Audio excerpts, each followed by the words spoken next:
All Hit Radio.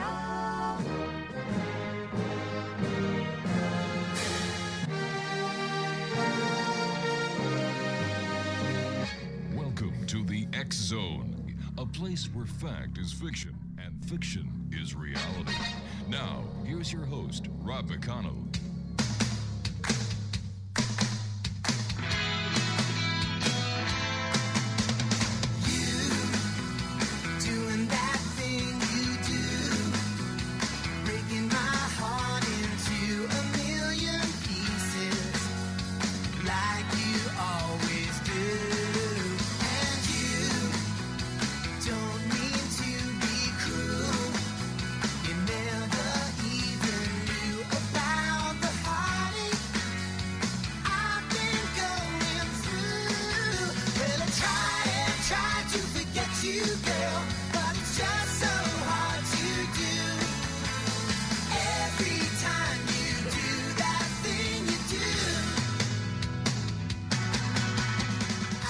And welcome back to the X Zone, everyone. I am Rob McConnell, and for the next 2 hours, I'm your host and your guide as together we will cross the time-space continuum to this place that I call the X Zone.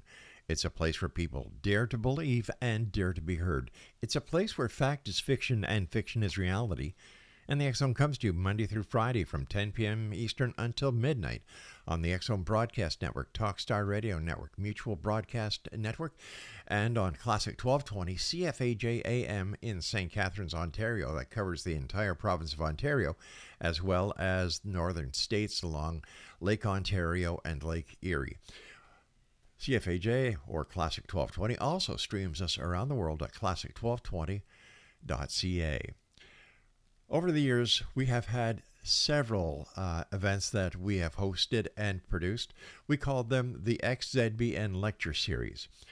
This week, I've been playing members of the series that we have, come to better understand and listened to them through their lectures. We've had Paul Hellyer on, who passed away. We had Stanton Friedman on, who passed away.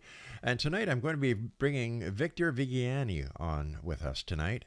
Now, we talked to Victor in Brantford, Ontario, where the Alien Cosmic Expo was recorded and put on pay-per-view by Relmar. And Victor's topic is UFOs, the government, and the media. So without further ado, until the end of Victor's talk, we're not going to put in commercials, we're not going to put in the news. Sit back, listen, and enjoy. I'm Rob McConnell. This is the X Zone. Let's take a listen to Victor VIGGIANI from the XZBN Lecture Series. Welcome to everybody, and it's great to be here. And listening to Paul Hellyer the way I did just before lunch, I think in preparation for what we're going to see in a few minutes, you are well prepared if you attended Mr. Hellyer's lecture to hear what I'll be relaying to you. So in preparation for that, I do not apologize one moment for this being a very, very political statement about what we're involved in. It's highly political. You'll hear a lot of different views in the many different rooms that you're going to be going to later on today and even tomorrow. But they're all pointing towards one different thing, okay, the one same thing. And that is there's something going on with our reality. Something is going on with people manipulating our reality for us. And that's what I'm going to talk about today. The kind of manipulation that our government is involved in and our media are involved in to make reality their reality and not a reality that I think we all need to understand in a greater picture. So with that, I'm going to launch into it. For the first little while, I'll go through things rather quickly because I got a lot of information to cover and a lot of government documents, a lot of other things that have to do with the media regarding the kinds of stuff we're talking about. That's the talk. How well are we being lied to? And it's a very, very poignant statement because we are being lied to very, very effectively by those two entities in the top line. What we're going to do is examine the relationship between government and media and see how secrecy has been established and maintained. Two very important ideas. It's been established and it's been maintained and orchestrated in a very careful way. A bit about Z-Line Communications. It's a news service that takes us to the edge and beyond. That's what I run. On a day-to-day basis, we move all of the information towards the public in a way that provides news. It's the only Canadian news service, you can read that for yourself, that dedicates itself to the actual disclosure and analysis of information about the geopolitical implications of disclosure and the extraterrestrial presence that's now engaging us. And we do that on a day-to-day basis, and the amount of information that comes out through ZNN, through Z-Line Communications, is massive. It's hard to keep track of, but the number of sources that we go to makes it pretty easy to get the really good salient information. What you'll hear today is a two-part thesis. The first part of the thesis is based on what I call a proven existence of a massive compendium of documents and witness testimony proving beyond any doubt that this phenomenon, the UFO phenomenon, has been discussed, analyzed, assessed, and sequestered at the highest levels of governance and military authority on the planet. That's the first part of the thesis. That is a fact. Okay? And once again, I would like to say that I'm not trying to convince anybody about this. You're going to have to sort of look at the information and judge for yourself how well you're being lied to based on the information that I'm giving you today. The second part is that we are, in fact, being lied to about this whole issue, and about a lot of other issues also, but about this issue primarily because it's probably one of the most historically important information for the human race. Like I said, you'll hear different perspectives today, some complementary, some divergent, some challenging, but the goal is necessarily to provide the widest possible context on what this ET disclosure thing is all about. What's it all about? Why are we struggling to find out what's going on? The results is essentially you're witnessing a new phenomenon, and that is a global emergence of an authentic process of geopolitical and consciousness shift with respect to the UFO ET disclosure issue. Things are moving in a direction that, quite frankly, we won't be able to stop it once it begins to move the way we think it will be. So, we can move, but we don't do things one day at a time. We can't do a whole lot of things all at once. But the one thing that we can do, we can't change the world in a day. And here's where things kind of get kind of political. But I'm convinced that we can certainly get the smell of stupid out of the furniture. And that's where we start, okay? And so where do we start? We start in places like that. Okay? The furniture and the people in those buildings. I don't know if you can tell the difference between the furniture and the people in those buildings, but that's where we start. And that's one of the things that Z-Line Communications does. We work not with the government, but at the government to have them analyze what they're saying or not saying about it. And what we have to do is reorient the political mindset away from secrecy and denial towards a complete openness and truth.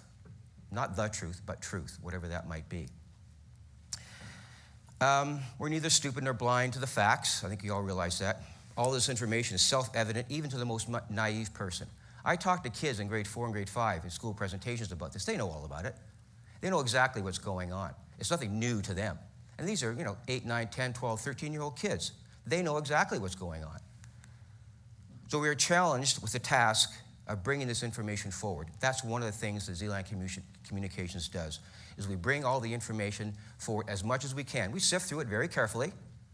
We try to provide the most salient information possible. If we don't do it, no one else is going to do it. And the other thing, too, is we have a right to know what's going on.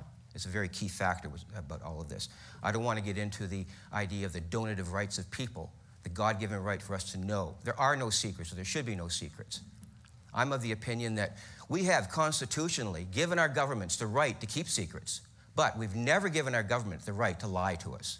That's what's very important to understand. That's the key issue here.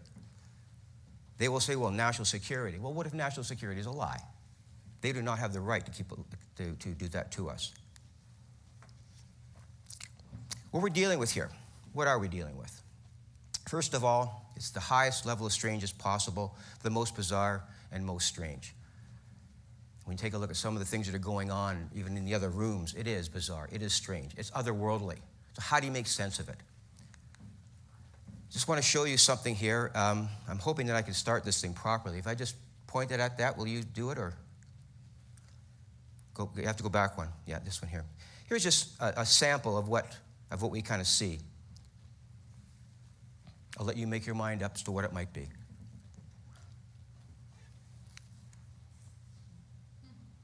It was seen by well over 200 people in Mexico in the early 90s. How do you make sense of that? This is only one of the millions and millions of videos that are out there. And by the way, I don't put anything up they haven't had vetted carefully, okay? The next one is even as bizarre. You'll see this is a Apollo landing takeoff. You'll see a white dot flow across the screen from your left to my right. Play that. It does it twice. This is just at the landing, or the takeoff rather. And here it goes again in slow motion. It's not debris. It's something that should not be there, but is. You can start that one for me. This is in Fukushima, just after the nuclear event in 2011. I've watched this over 500 times. I have no idea what's going on there. There are 12 of them, 6 stay in a straight line, and 6 of them dance around and coalesce up the top at the very end.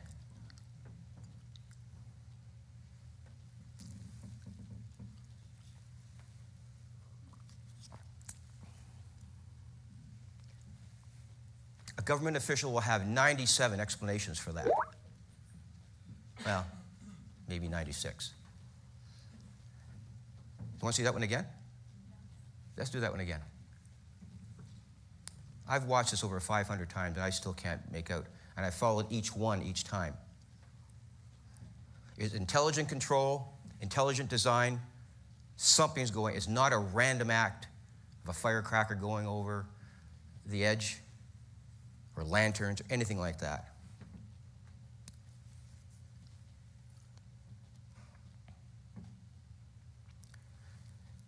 Okay, now this next one makes a bit of explanation. You're going to see, you see the dot in the blue sky there? Just very, very lightly to the left of the clouds. You'll see that. There's a central orb to it, and around the orb you'll see some flapping configurations. They're going around the orb that way. And as the orb moves, the flapping stops and it ejects something. It does it multiple times, and then it goes into the cloud. So let's play that one, please.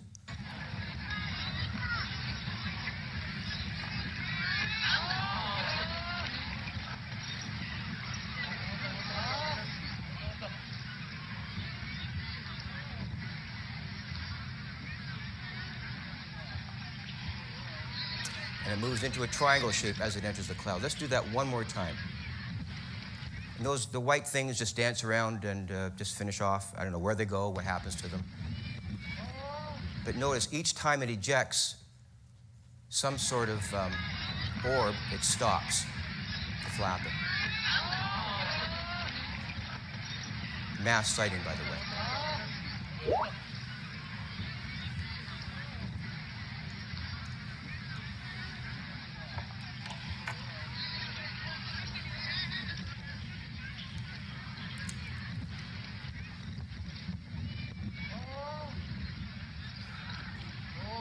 Once again, intelligent control.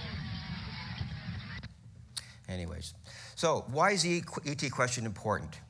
Okay, why the struggle for disclosure? And ultimately, how do we best understand the UFO phenomenon? Could be because of technologies, yeah, that's all part of it. A new reality in terms of quantum physics, yeah, that's all part of it for sure. Because these craft do not stop off, at least as far as I know, at Jupiter for a fill-up of ESO. They don't do that. They have energy at their disposal that's free and boundless. That's one reason why it's important. Contact, space travel, yeah, eventually, that's going to happen. Eventually, that could be one of the reasons why it's important. End of fossil fuels, yes, definitely. That's why it's important. Truth and governance, sure, that's important too. Other mitigating factors, things like worldwide sightings in the thousands every year. Government intransigence and lies and secrecy, yeah, getting rid of that's important. The abduction phenomenon, very, very significant in this whole thing, a reason why it's important. Media complicity, yeah, getting rid of that and having them tell the truth in the face of the lies the governments are telling us. And above all, our right to know. But that may be so. There's one overriding question. Very, very important overriding question. I've really struggled with this. What's the most important thing about what we're trying to do here in this whole conference? okay? Never mind just the UFO issue and all the things that we're discovering about ourselves, about our spirituality, about our physicality, about us. There's an overriding question. What might be the broadest possible concept or context in which to consider the ET question? What's the biggest question that we can ask? Or at least the issue that's at hand? Here's what I think it is. It's part of that, the quantum presence. All those things that you see there, I'm not going to stop to mention every single one of those. They represent the reality that we are in right now. The things that we have to deal with on a day-to-day basis. Space-based weapons, healthcare access, water shortages, ideological polarization, resource theft. There's 1,000 of them there. In each category, there's probably 100 issues. Global change. These are all symptoms of a dysfunction, but they're not the necessary answer. What is the broadest possible context? Well, here's what I think. Humanity is on the threshold of the next step of its evolution as a sentient species. That is what it's all about. We are on the precipice of finding out who we are as a species. And unless you can come up with a better one, I can't think of any other reason why this issue and all the issues that we're dealing with over this weekend are important. Because we're right there. I call it interspecies transition. We're becoming something else because of this.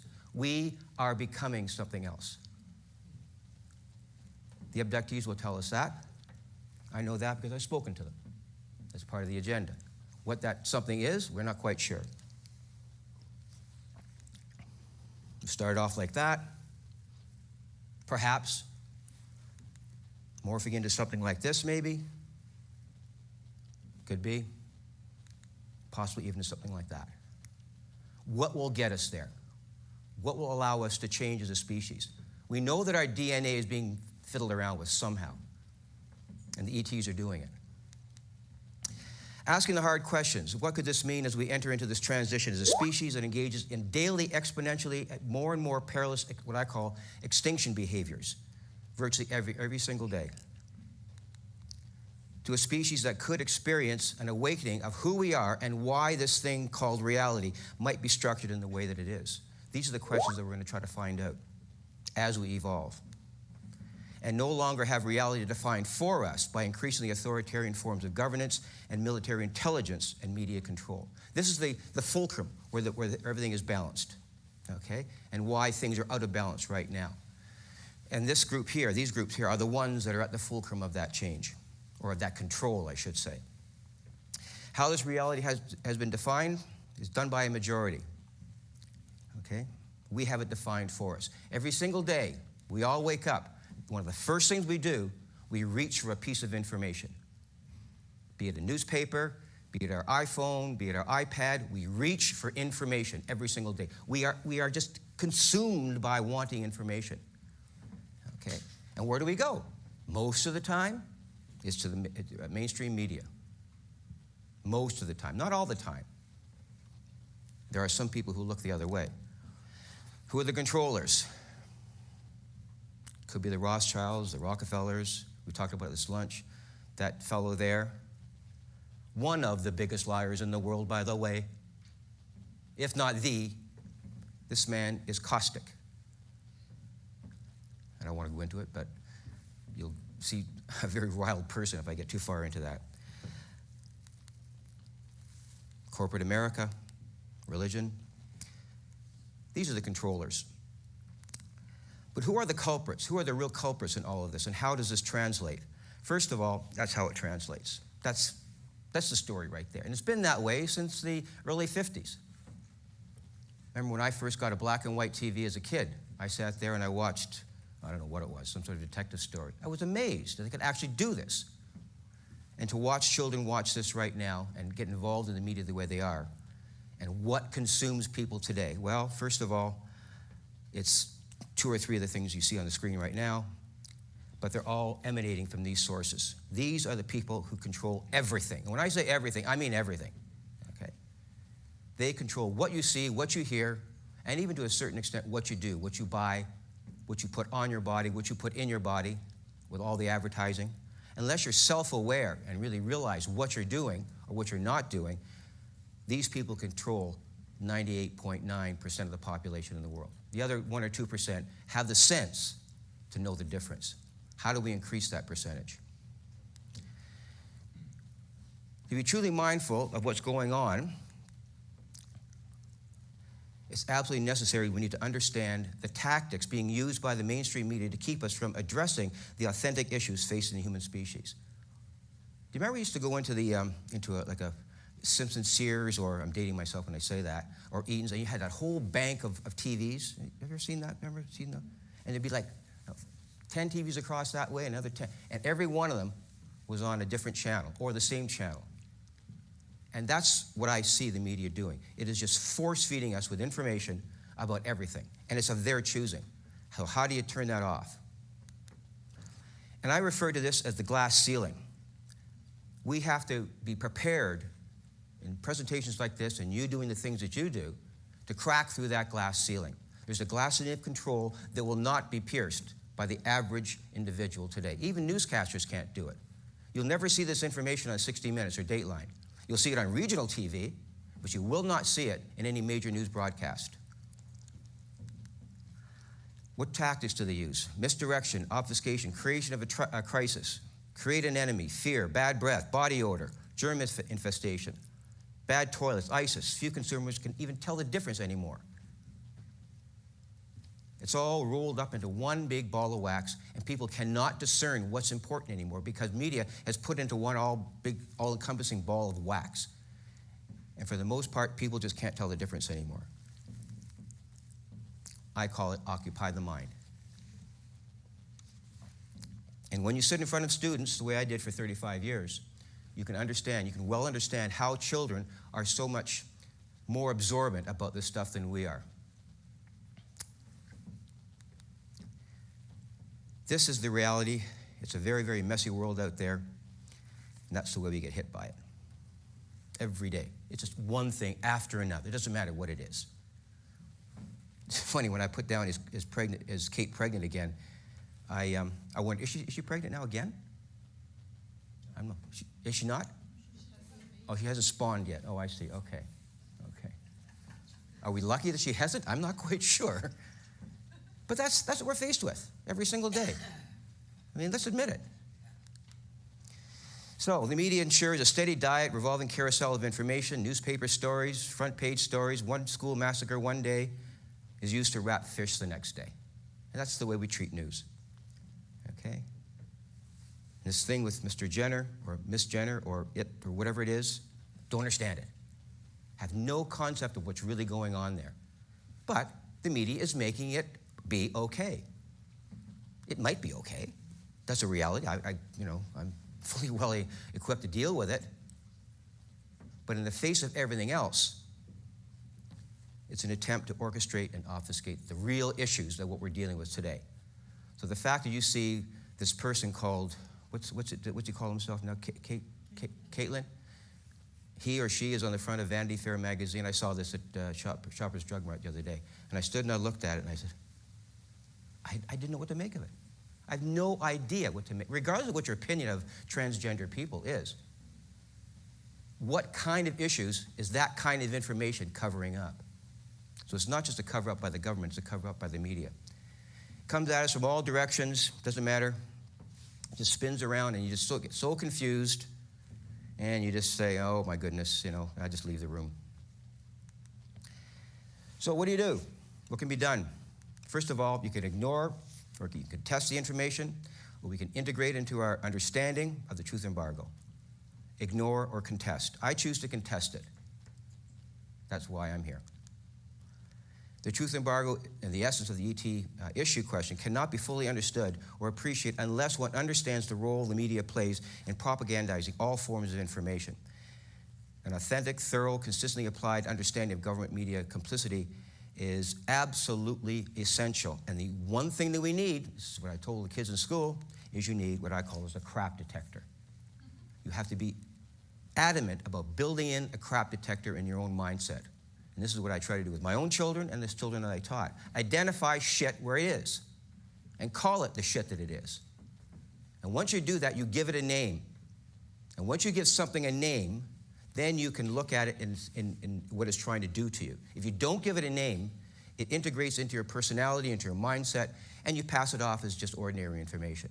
So a crap detector, that's not my term, by the way, it's Ernest Hemingway's term. You have to have a built-in crap detector to deal with the world today. A million things on the face of the media, okay? Now, here's where we get to the meat and potatoes of things. The government control. To what depths will the government go to hide this information? The answer is really, they'll do anything they can. They'll do anything and everything to keep this information from us. Once again, there's the glass ceiling. They have erected a very effective glass ceiling. How does that happen? How does it work? Well, that's one kind of thing they do for us. Okay? It's the reality hiding behind whatever they want to call the reality. Their way of explaining what this UFO phenomenon is all about. Secondly, is psychological warfare. And this is extremely important. The kind of warfare that goes on that you're not aware of. You're not aware of the fact that you are in a war. Okay? It all started with this memo, 1951. Very important memo. The early origins of the psychological warfare on Americans, done by the CIA. Its title was Flying Saucers. I mean, how many people know that the CIA has documents named Flying Saucers? They've got a whole compendium of them. That's what the document, part of the document looks like.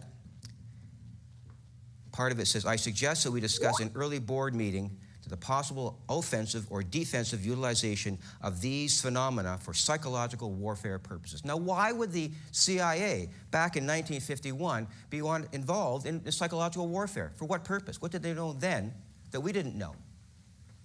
Why did they even mention the term psychological warfare? Then along comes 1952, and this memo, called the Edward Tallis memo, probably even more insidious. And I'll break this thing down for you. Okay, once again, it's called Flying Saucers. It's a different memo, but it's also classified with the Flying Saucer title. Very, very important memo, back in 1952. That's the section that's important, and I sort of cleaned it up a little bit for you. And it says, notwithstanding, so long as a series of reports remains unexplained, interplanetary aspects of the alien origins not excluded, caution requires that intelligence continue on the subject. Notice the term interplanetary aspects of alien origins. They didn't use the terms that we use today. Okay? So just the very fact that that's in a memo in the CIA says something about their tactics and how it originated. And then the second part of the memo that's important is this one. It is strongly urged that no indication of CIA interest or concern reach the press or public of the soundness of unpublished facts in the hands of the U.S. government. In other words, we put up the glass ceiling. That's where it started. Okay, and the reason we're not getting the truth is because the CIA and the FBI and the NRO and the NSA have all been hard at work putting that into practice and implementing it on a day-to-day basis, and they're getting more and more and more sophisticated as the years go by, as the decades go by. Another one, the draft of the Durant Report, 6 major initiatives. We'll go through this quickly. Psychological warfare, education and debunking programs. The panel's concept of a broad educational program integrating efforts of all concerned agencies was that it should have 2 major aims, training and debunking. The debunking aim would result in the reduction in public interest in flying saucers. The education could be accomplished by mass media such as television, motion pictures, and popular articles. What more proof do you need that the Durant Committee decided to put that in place? And the media bought it hook, line, and sinker back then. They bought it all, completely. Then they began the educational program, okay? And they hoped to have, the dangers related to flying saucers should have been greatly eliminated, if not completely reduced. Amateur astronomers were used, okay, to spread the gospel. And mass communication techniques, perhaps advertising experts, would be helpful. Anybody remember in the room here, remember Arthur Godfrey? Okay, we're showing our age here. But he was a tool. He was a tool of the CIA. He was one of the major people back in the 50s and 60s who shot the line. This is all from Terry Hansen's book, Missing Times, by the way, negating the idea that there were extraterrestrials out there. Another report from the CIA. The highlighted paragraph there, the PAO, the Public Affairs Office, has relationships with reporters from every major wires, news service, news, television network in the nation. They had the capacity to even persuade reporters to postpone, change, or even scrap articles. Okay?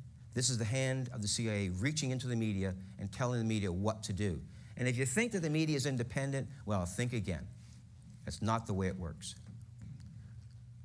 So what lengths will they go to ensure secrecy? Here's a great example, historical example. We all know about the first atomic bomb, 1945, July 16th. Okay? They had to find a way to keep it secret. They had to be innocuous about it. They had to find a way to tell a story that everyone would buy. There's only one way to do it. They needed to manipulate the media, and they did a great job at it. They did an amazing job at it. The first nuclear explosion event at the Trinity site, 1945, was successfully explained to the press and the public by the Manhattan press agent as a munitions dump explosion.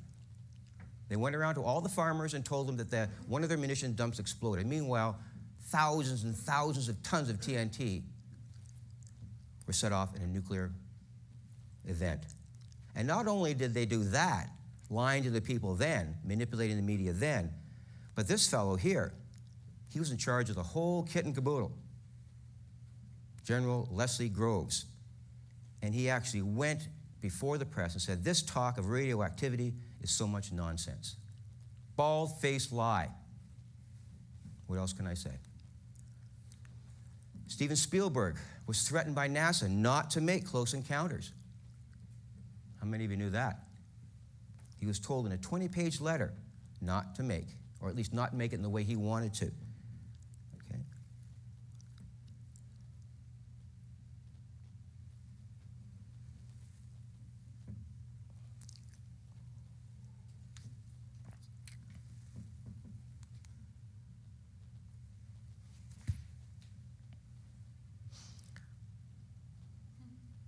What's NASA's reasoning behind that?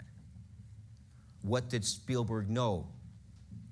Why did they not want the thousands or millions of people that were going to watch that movie? Why did they not want his message to get out?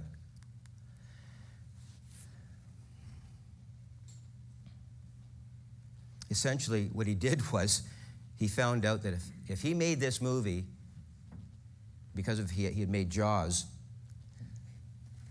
that people would feel there's sharks in their bathtub or the toilets. If Jaws had the effect on the public as it did back then, would this Close Encounters of the Third Kind be as effective with the public as Jaws was? And they were deathly afraid of that. So they had him change things. They had him alter the script and change the concept of the movie to soften it down a little bit. And this is from the actual director, okay? A director saying this in an interview by Dave McGowan. William Bader testifying before the Senate Intelligence Committee. You don't need to manipulate Time magazine, for example, because there are Central Intelligence Agency people at the management level. This is all from Carl Bernstein, by the way. There's Carl. Most of you know who Carl Bernstein is or was, of Watergate, along with Bob Woodward. More than 400 American journalists in the past 25 years have secretly carried out assignments for the CIA, according to the documents on file at CIA headquarters. So you can see how incisive and intrusive the CIA really is in controlling the media. The history of the CIA is involved with the press and shrouded in official policy of obfuscation, deception. The use of journalists has been among the most productive means of intelligence gathering employed by the CIA. So really, it puts you in a position of really not knowing what to believe when you read the newspaper or when you read any kind of article. It doesn't matter what the subject is. Who's telling you about it? Why are they telling you? And what is it trying to relay to you in the form of a message that's deflecting you from what the real issues are? Other organizations that cooperate, CBS, NBC, United Press International. Here's a great example, a fantastic example of exactly what I'm talking about. It's the Washington Post and the owner, Philip Graham, and his wife, who later was the publisher. And that's the lady who took over, their daughter. Actually, they've sold this now to somebody who owns Google. Interesting. And this fellow here, Frank Wisner, their lawyer. Okay? These two were part of putting together a project in the CIA called Project Mockingbird. Now, I'm not going to get into Mockingbird because it's far too complex. But all you need to do to find out more about it is Google that and you'll find out a whole lot more about it. Unfortunately, both of those guys committed suicide, quote unquote. One in 63, one in 65. We don't know why Philip Graham did what he did to himself, apparently, but we know why Frank Wisner did, and he was going to blow the whistle on the whole thing, and that's why he was taken care of. Okay? And there's that Project Mockingbird again, buying influence. Okay? And it's been very successful through the years. Very, very successful. Katharine Graham would attend CIA luncheons on a regular basis, and at one of the luncheons she said this, we live in a dirty and dangerous world. There are some things the general public does not need to know and shouldn't. I believe democracy flourishes when the government can take legitimate steps to keep its secrets and when the press can decide whether to print what it knows. I'm not sure if you received a standing ovation on that or not, but you can see the mentality that's operating. This is the publisher of the Washington Post. We will keep our secrets. We will keep stuff from you. We will find out about it, and no matter how hard we try, no matter how creative our journalists are, we will find out about it. The only two really that got away with it were Woodward and Bernstein, because the CIA had reasons to make sure that Nixon did not remain in the White House. That's another story altogether. So, we've got a new species of information, very diversionary information. Once again, the only good defense is a good crap detector. So we're in a position now where the corporate media is a Jekyll and Hyde, because how else are we going to find out about information? The internet? I don't know. As far as I'm concerned, the jury is still out. But it's a free-for-all in every way, shape, and form, okay? So the media could be, the mainstream media could be our best friend, or it could be our worst enemy. We're not really sure.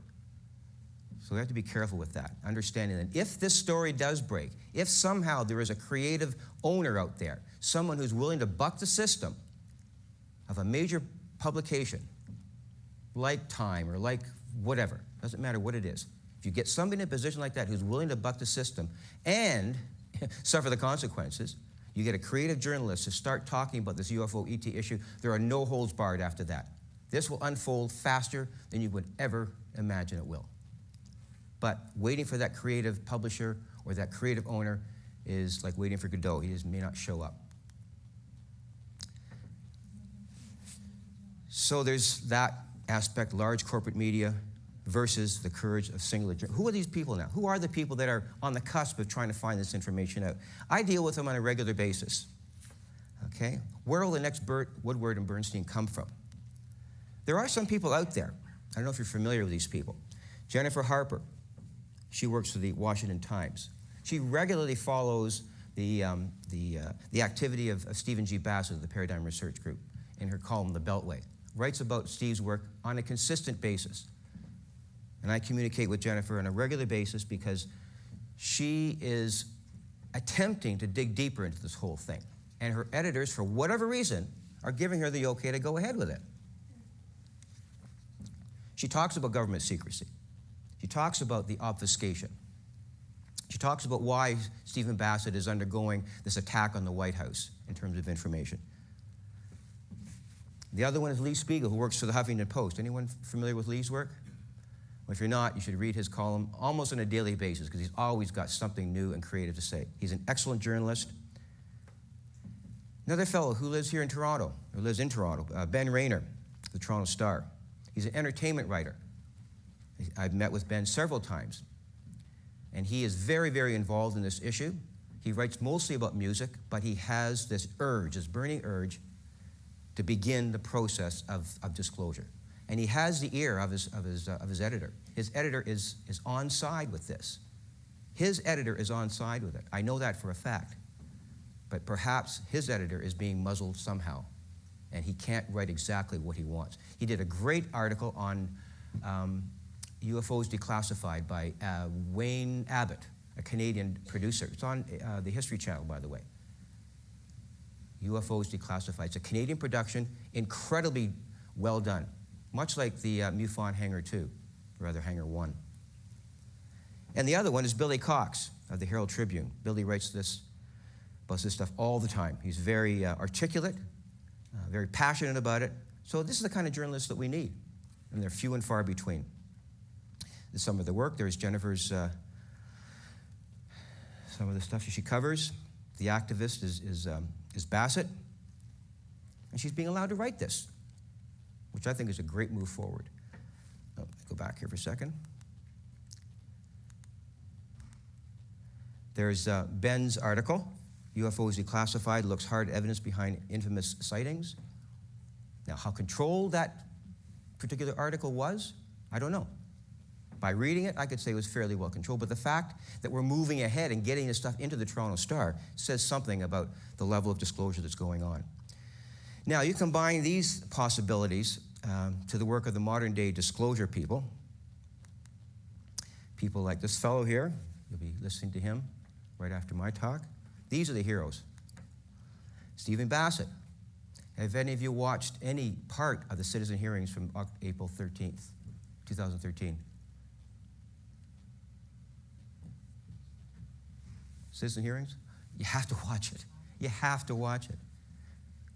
You have to go and watch the 30 hours of testimony by 40 witnesses in front of a panel of former congresspeople and one senator over 5 days. I covered the whole event from the Monday to the Friday. The waves of information coming from these pilots, researchers, former military people, FAA administrators. It was like waves lapping onto the shore. You just couldn't stop it.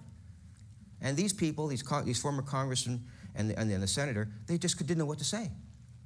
I had lunch with Merrill Cook, a very staunch, very conservative man, big fellow.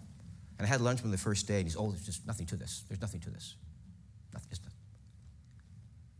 The last day, on the Thursday, pardon me, he looked at one of the witnesses and said, "We want those files opened up now." He pointed right at the person like that. And when a U.S. congressman does that, the sweat was on his brow. This man turned complete 180 on the whole issue after hearing 30 hours of testimony. Paul Hellyer was there, Stan was there, Bassett was there. I was there tucked away in a corner, covering it all. If you have not heard this man speak, you need to read his books.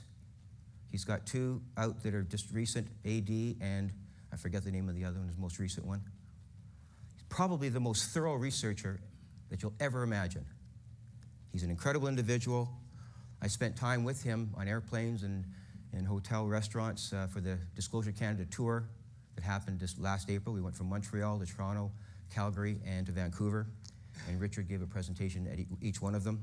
Astounding insights, astounding. And he has a really fine way of framing the whole issue in a way that's he's soft-spoken, but he really gets to the meat of the issue. And if you haven't read his 2 books, the first 2 books, UFOs and the National Security State, you really need to have a look at those 2 books, Volume 1 and 2. And then, of course, this fellow here, okay, he's a relentless soul in all of this, if you heard his presentation. And, of course, this individual here, probably the best researcher in Canada that we've ever seen.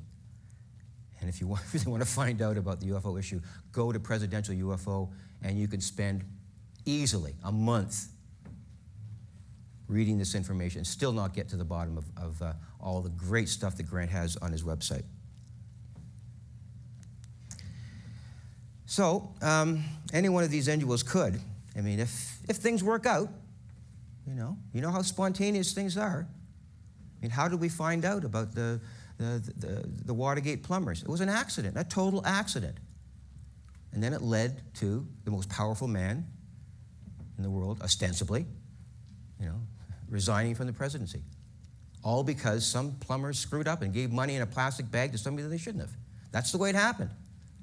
This issue may land up in the same way. But the advantage that we have, the tons of information that we have, the files and the documents, proving that the government's been lying to us for almost 70 years now, this is way over the top. So it's self-evident that something has to break, okay? And some person, some journalist, maybe there's somebody sitting here, I'm not sure, that could just maybe crack that glass ceiling somehow. And eventually create what I call, or actually this is not my term, this is Stan Friedman's term, a cosmic Watergate.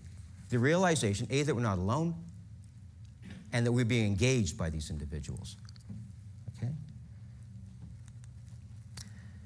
Thank you.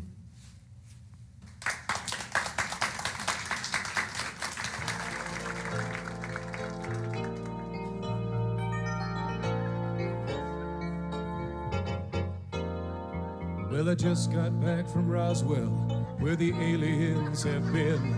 And if you ask the feds the cause, well, they'll only lie again.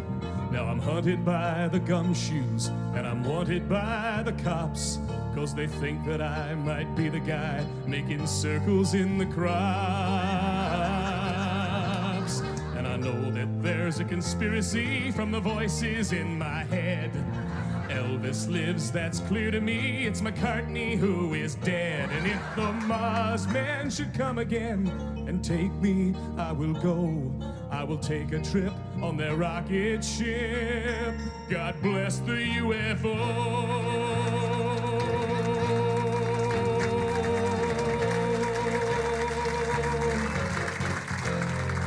Give JFK this message. It's the Cuban Army's fault. And I know that Dave Koresh is alive inside a vault. We've seen reports in papers of a guy who knows about a car that runs on chewing gum, but the Arabs rubbed him out. And we loudly warn that America is badly unprepared. With the Cold War through, we need something new that can get you good and scared. You wonder just who is warning you of conspiracies today. We're the ones who fill the rumor mill. We are the CIA.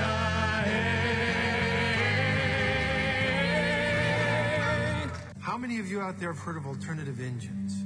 Engines that can run on anything from alcohol to garbage or water. Or carburetors that can get hundreds of miles to the gallon. Or electric or magnetic engines that can practically run forever. You don't know about them because if they were to come into use, they'd put the oil companies out of business. The concept of the internal combustion engine has been obsolete for over 50 years. But because of the oil cartels and corrupt government regulation, we and the rest of the world have been forced to use gasoline for over 100 years.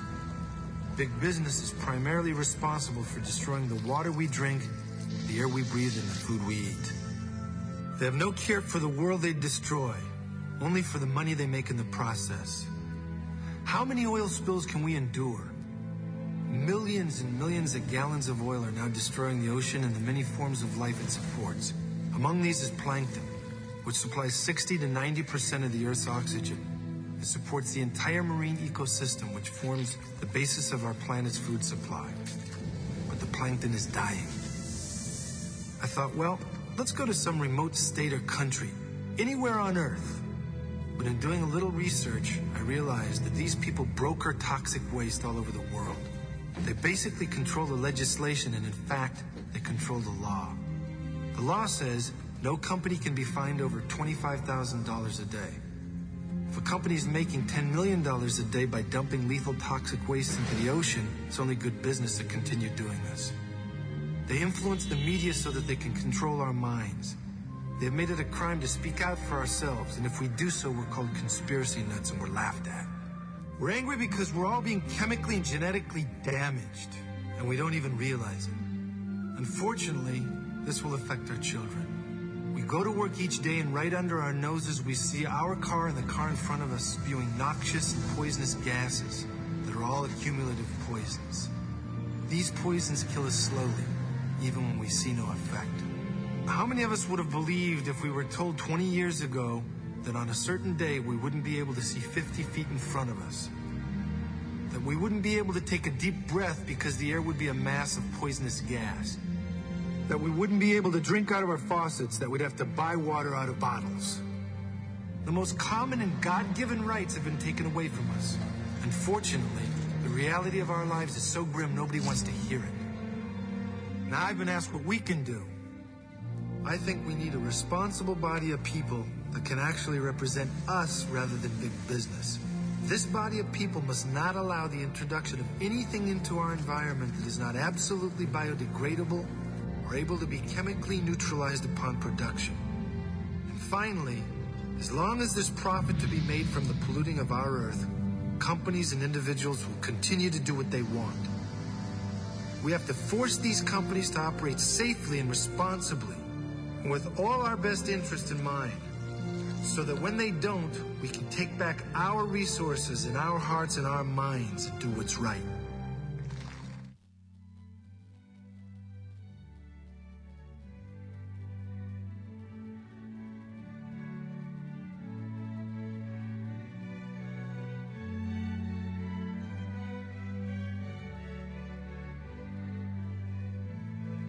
With Mother's Day around the corner, I thought it would be appropriate at this time to let you, the Exonation, know the 25 reasons I owe my mother.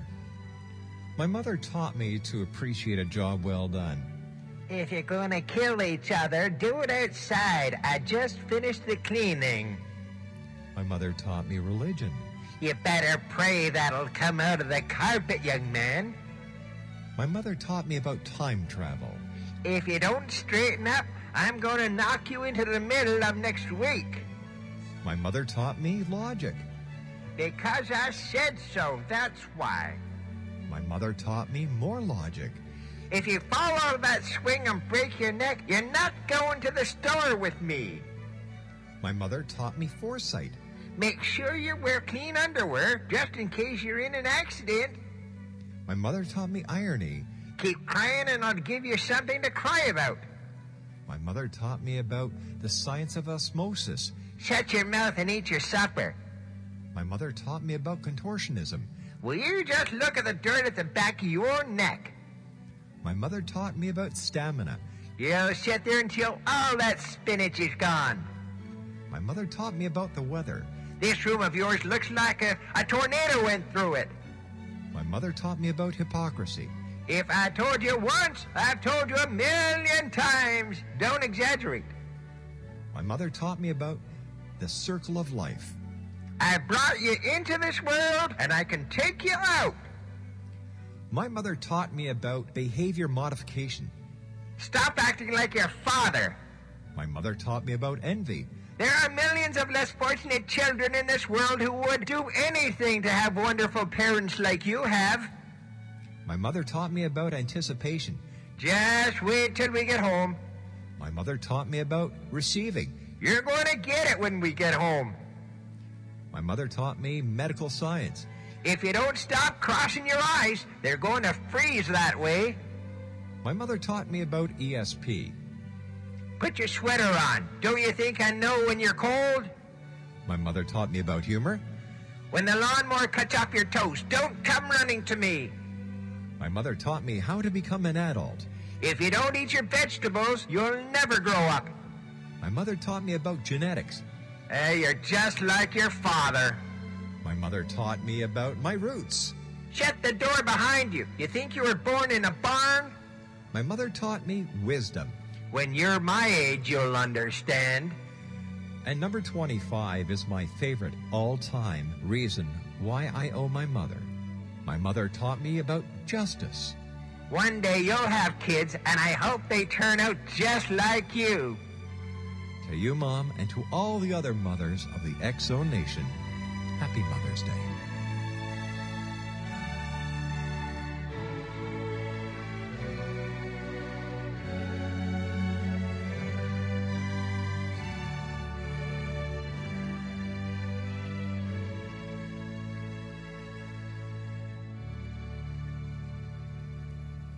And there we go, Exo Nations. A few little things that I've done over the years and that have made me laugh and that have made members of the Exo Nation laugh as well. Now, there you are. It's Friday night. Everybody should enjoy themselves. And if I can't get you starting your weekend by laughing and seeing what a great world we live in, then how the heck am I going to do it? I'll be back on the other side of this short break as hour number 2 of the X Zone starts right now.